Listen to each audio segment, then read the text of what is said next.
લગ્ન કરનાર યુવકને મારવામાં આવ્યો છે, સાથે જ તેણે તેવા મતલબની ફરિયાદ કરી છે, મારી પત્નીનું અપહરણ કરીને લઈ ગયા છે તેના માતા પિતા. શું કહેશો?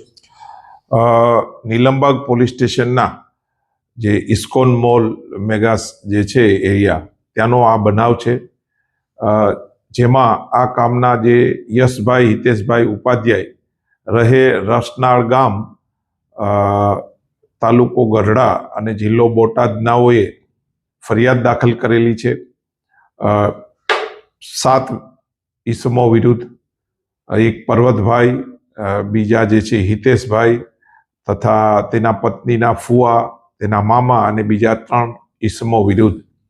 ફરિયાદની વિગત એવી છે કે આ યશભાઈ જે છે ઇન્સ્ટાગ્રામથી આ કામના જે દીકરી જે છે પ્રિયા, તેની સાથે સંપર્કમાં આવ્યા અને બાદમાં એકબીજાના મોબાઈલ નંબર શેર કર્યા. વાતચીત કરતા દરમિયાન તેઓને એકબીજા સાથે પ્રેમ સંબંધ થઈ જતા તેઓએ મેરેજ કરી અને તેનું રજિસ્ટ્રેશન કરાવ્યું. આ વાત જે છે તેના જે દીકરી જે છે તેના પિતાને નહીં ગમતા હોવા છતાં તેઓએ આ જે ઇસ્કોન મેગા સિટી જે છે તેના જમવા માટે બોલાવ્યા અને બાદમાં તેઓ વચ્ચે બોલાચાલી થયેલી અને આ દીકરીનું અપહરણ કરેલું તેવી ફરિયાદ દાખલ કરવામાં આવેલી છે. આ કામે તપાસ દરમિયાન શાહેદોના નિવેદન લેવામાં આવેલા છે અને આ કામે ગઈકાલે જે આ ભોગ બનનાર જે પ્રિયાબેન જે છે, જેના મેરેજ થયેલા છે, તેઓ નીલમબાગ પોલીસ સ્ટેશન આવી અને તેઓએ નિવેદન આપ્યું છે પોલીસને કે હું મારી સ્વેચ્છાએ ગયેલી છું, પણ હકીકત ત્યાં એવી બનેલી કે તેના જે પિતાશ્રી જે છે પર્વતભાઈ, તેણે આ લોકોને ત્યાં જમવા માટે બોલાવ્યા. ત્યારે આ કામના યશભાઈ હિતેશભાઈ, તેમના માતા તેમજ આ પ્રિયા ત્યાં ગયા.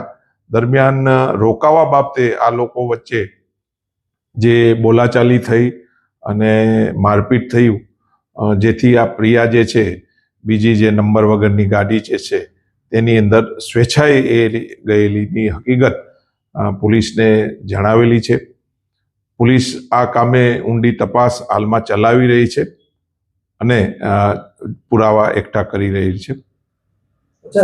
તેના પતિએ તેવા મતલબની ફરિયાદ આપી છે કે તેને છે મોઢે ડૂચો મારીને પરાણે બ્લેક કલર જે સ્વિફ્ટ ગાડી હતી કાળા કાચવાળી, તેમાં નાખીને સાહેબ લઈ ગયા છે. બિલકુલ, ફરિયાદમાં એ રીતની હકીકત જણાવેલી છે, પરંતુ તપાસના કામે ગઈકાલે આ જે છે પ્રિયા જે ભોગ બનનાર કે તે પ્રિયા જે છે તેણે જ સ્વખુશીથી નીલમબાગ પોલીસ સ્ટેશનમાં આવ્યા અને પોલીસ રૂબરૂ તેઓએ નિવેદન આપ્યું છે કે જે પરમ દિવસે જે બનાવ બન્યો તેમાં આ કામના જે ફરિયાદી જે છે યશ, તે અને તેના જે સસરા કહેવાતા તે વચ્ચે બોલાચાલી થઈ કે આ જે દીકરી પ્રિયા અહીંયા રોકાશે તો એના હિસાબે તે તમામ પાર્ટી મતલબ મેમ્બર્સો વચ્ચે ઝઘડો થયો, જેથી આ પ્રિયા જે છે તે સ્વખુશીથી ગાડીમાં ગયેલી છે, તેનું અપહરણ થયેલું નથી. આવી હકીકત તેઓએ પોલીસ સમક્ષ નિવેદનમાં જણાવી છે.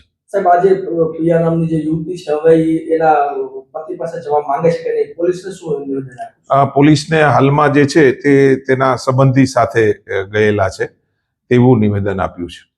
અચ્છા સાહેબ, જે તેનો પતિ છે યશ, તેણે પણ ગઈકાલે નામદાર કોર્ટમાંથી સર્ચ છે તે કઢાવ્યું છે, વોરંટ કઢાવ્યું છે. આ મામલે હવે પોલીસ શું કાર્યવાહી? હા, એ મામલે જે છે આપણે જે છે તેની બજવણી કરી દીધી છે. પ્રિયાને આપણે તેની જાણ કરી દીધી છે અને નામદાર કોર્ટનો જે હુકમ છે તે પ્રમાણે કાર્યવાહી થશે. અચ્છા સાહેબ, તેનો યુવકનો એવો પણ આક્ષેપ છે કે તારીખ 30ના રોજ ભાવનગર પોલીસ છે તે ઢસા ખાતે આવી હતી અને ઓન કેમેરામાં શૂટિંગ ઉતાર્યું હતું, છતાં આ દીકરીએ જવાબ પણ લખાયો હતો પોલીસને કે હું યશ સાથે જ રહેવા માંગુ છું. તે બાબત શું છે? હા, ત્યારની અને હાલની ગઈકાલની જે દિવસો વચ્ચે ઘણો અંતર છે. ગઈકાલે નીલમબાગ પોલીસ સ્ટેશન સ્વખુશીથી જે પ્રિયા આવે છે અને પોલીસને પોતાનું નિવેદન આ ફરિયાદ બાદ નોંધાવે છે, તો એ જે છે અને જણાવે છે કે મારું અપહરણ નથી થયું, તેમજ હું સ્વખુશીથી ગઈ છે, તો એ આપણે માનવાને કારણ છે. સચિન. અચ્છા, સર હવે કયા પ્રકારના આમાં પગલા લેવાશે? જો અપહરણ નથી થયું તેવું કહે છે, અપહરણ થયું છે તેવું ફરિયાદીનું કહેવું છે. નહીં, એમાં જે અ, આવા સંજોગોમાં જેનું જે અપહરણ કહેવાતું જે અપહરણ જે ફરિયાદમાં છે એ વ્યક્તિ જ સામે આવીને જો કહે કે મારું અપહરણ થયું છે તો અપહરણની જે છે પોલીસ દ્વારા કાર્યવાહી કરવાની હોય છે. પરંતુ જે કહેવાતી વ્યક્તિ એમ કહે સ્વખુશીથી કે ભાઈ મારું અપહરણ થયું નથી, સ્વખુશીથી ગયું છે, તો કાયદાની જોગવાઈ મુજબ તે રીતે તપાસ થતી હોય છે. આજે યુવતી છે એને એના પતિને સોંપવામાં આવશે કે કઈ રીતના છે? નહીં, યુવતી જે છે એ તો મેચ્યોર છે, એટલે એ તો સ્વયં નિર્ણય લઈ શકે કે મારે કોની સાથે જવાનું છે. Thank you.